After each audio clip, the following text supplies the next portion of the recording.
Pardon me, but it appears my car is experiencing some issues.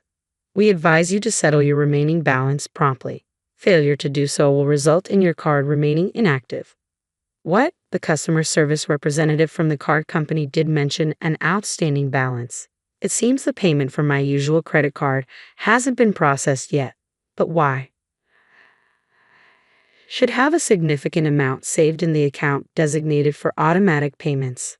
However, upon checking my bank balance, it shows $0. The only other individual with access to withdraw funds from it would be my husband. With a sense of urgency, I reached for my mobile phone and swiftly reported to the police. I'm Garnett Felton, 30 years old, and I operate as a freelance web designer, setting my own tempo. Thanks to the flexibility of my job, I frequently meet clients face-to-face despite the option of virtual meetings. Though virtual interactions are feasible, I find that direct communication better conveys my concepts. As deadlines loom, I immerse myself in work, sacrificing sleep for productivity. My ability to sustain this pace is largely due to the unwavering support of my husband Thomas, whom I married just a year ago. A couple of years ago, when I was tasked with a project at a company, he was the liaison I dealt with. We dated for a year and a half before tying the knot. Following our wedding, he relocated to my apartment. However, a significant issue has emerged in my life revolving around Thomas's parents. They have a lax approach to finances and often find themselves strapped for cash. Thomas and I divide our living costs evenly. Given my higher income, I typically cover all expenses for the month, with him reimbursing me half at the start of the subsequent month. However, when I mentioned this month's expenses to Thomas as usual, he seemed annoyed and remarked, "Look, money's a bit tight right now. Can I settle my share of the living expenses after my next paycheck?" What do you mean by tight?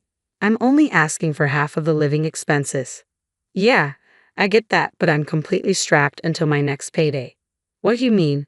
It's only been 10 days since you got paid. His evasiveness and reluctance to clarify started to irk me. His deliberate ambiguity prompted me to delve deeper. Hey, can you please explain why you can't pay properly? And what's this about assisting your parents? Well, you see, is there something you're suspicious about? No, not at all. I simply assisted my mom and dad. Assisted? Yeah, they mentioned they were facing some difficulties, so I sent them some money. Thomas's parents were supposed to be financially stable. My father-in-law held a full-time job, while my mother-in-law worked part-time. So, why did they suddenly require financial assistance? This question had been nagging at me, and I couldn't shake it. Why do your parents need financial support if they're both employed? This hasn't been necessary in the past. I've been assisting them for a while now. They recently requested an increase in the amount, starting this month. You didn't actually agree to increase the amount, did you? Yes, I did. Though the issue of helping one's parents in need is understandable, I couldn't help but feel unsettled by this revelation. All right, just ensure you settle your share when you receive your paycheck at the end of the month. Agreed. My husband has a stubborn streak that's hard to break once he's made up his mind. While I adore him, his trait does lead to some challenges. I knew trying to reason further wouldn't sway him, and apologies weren't exactly his forte. So, I opted to refrain from pushing the issue and waited patiently till the next payday. Since that incident, he's been consistently finding excuses to avoid contributing to our household expenses. And when he does chip in, it's only a fraction of what's needed. It's been nearly 6 months of him refusing to pull his weight.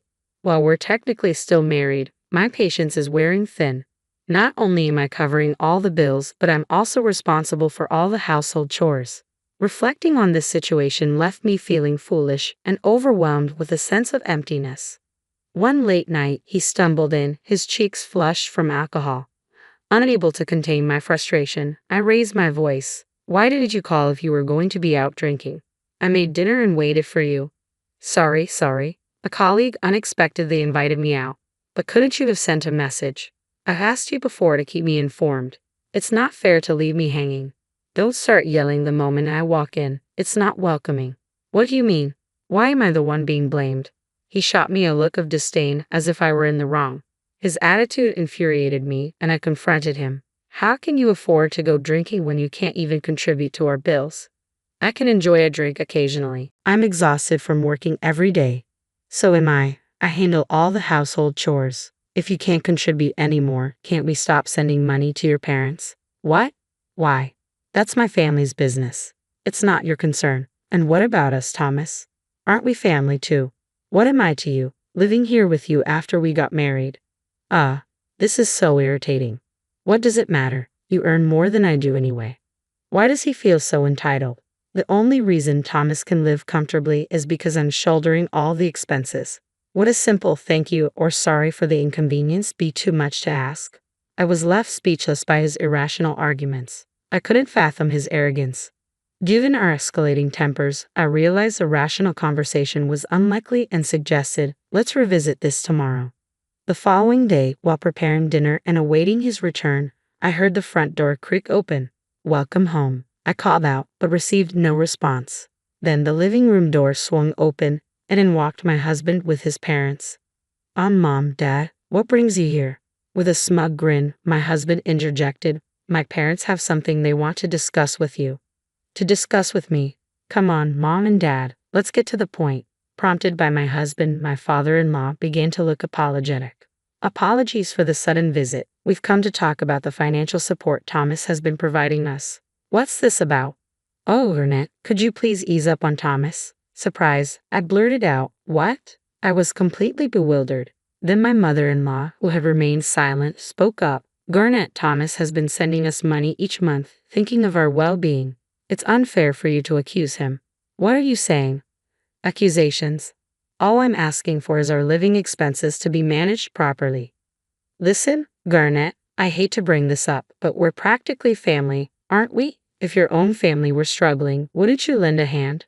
What? That's what anyone would expect, right? Your father-in-law and I have been experiencing financial strain lately, so we rely on Thomas to continue supporting us. Therefore, you should handle all the living expenses for both of you. It seemed they assumed it was only natural for me to shoulder all the costs. Unable to tolerate it any longer, I lashed out. Enough is enough. What do you think I've been doing? Managing all the household chores and covering every living expense. How is that fair? Isn't it what married couples do?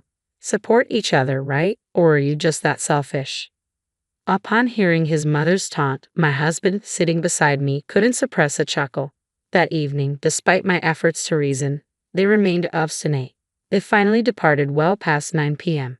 Once they were gone, my husband abruptly handed me signed divorce papers. In disbelief, I questioned, what's this? It means exactly what it says, he retorted.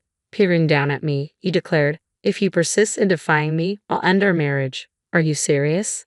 Absolutely. If you don't want a divorce, then simply obey. Your role is to follow, not lead. I knew I should have stood my ground, but I felt utterly drained. Perhaps trying to reason with Thomas before the situation worsened was futile.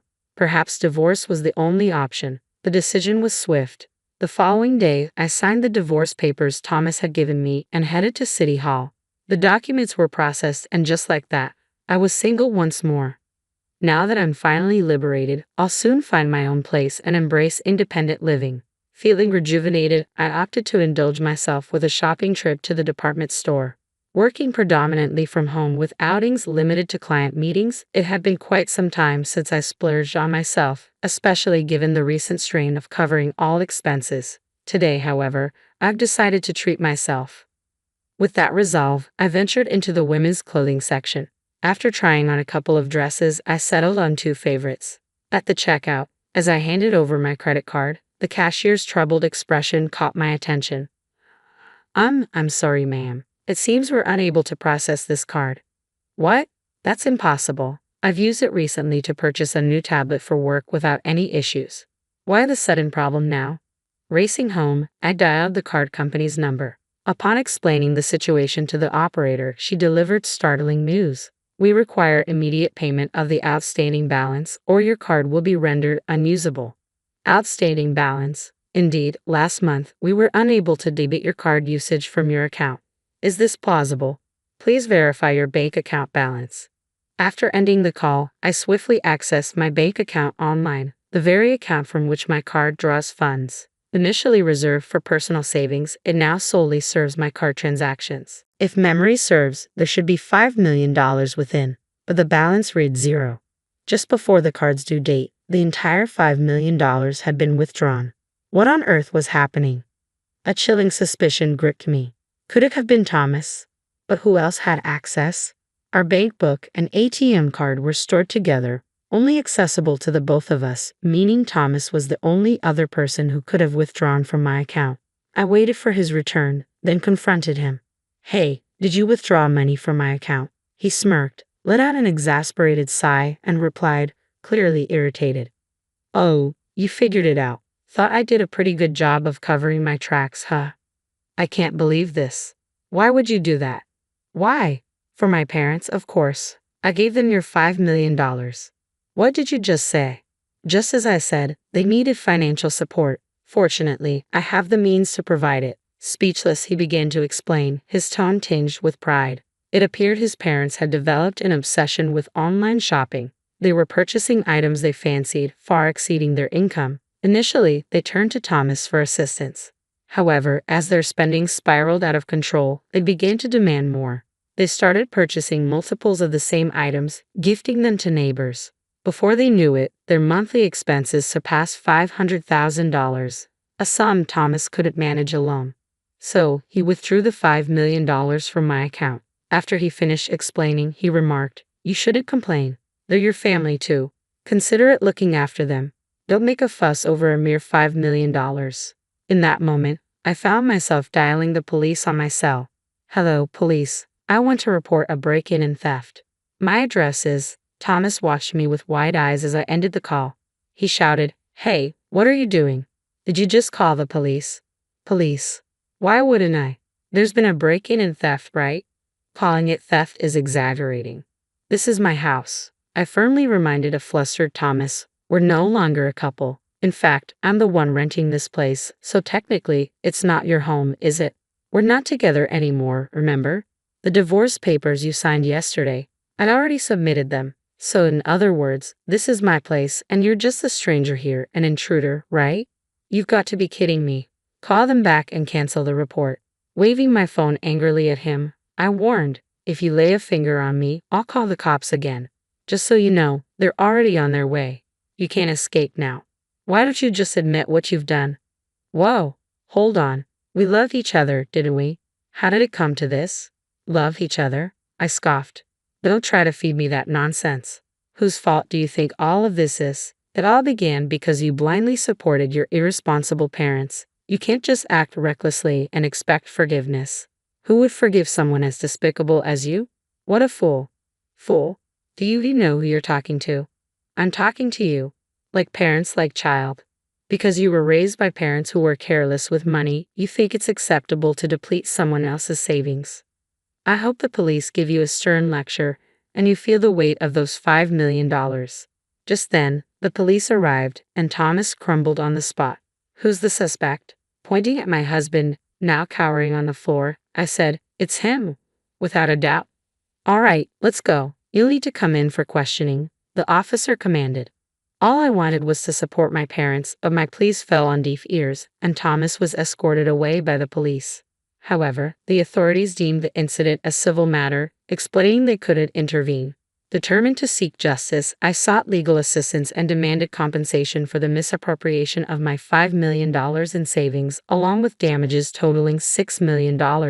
Naturally, Thomas and his parents couldn't afford such a sum. In the end, all three found themselves drowning in debt. Despite their financial woes, his parents continued their reckless spending habits, accruing even more debt. They eventually resorted to borrowing from loan sharks, living in constant fear of relentless debt collectors, desperately trying to remain unseen. On the contrary, I made the bold decision to sever all ties with Thomas and relocated to a new apartment. Fortunately, my career began to thrive, and my income surpassed my wildest expectations. Since parting ways with Thomas, everything in my professional life fell into place. In hindsight, I regret not divorcing him sooner. Despite the failure of my marriage, I recognized that my life was far from over. Taking lessons from this experience, I resolved to exercise greater caution in my future endeavors.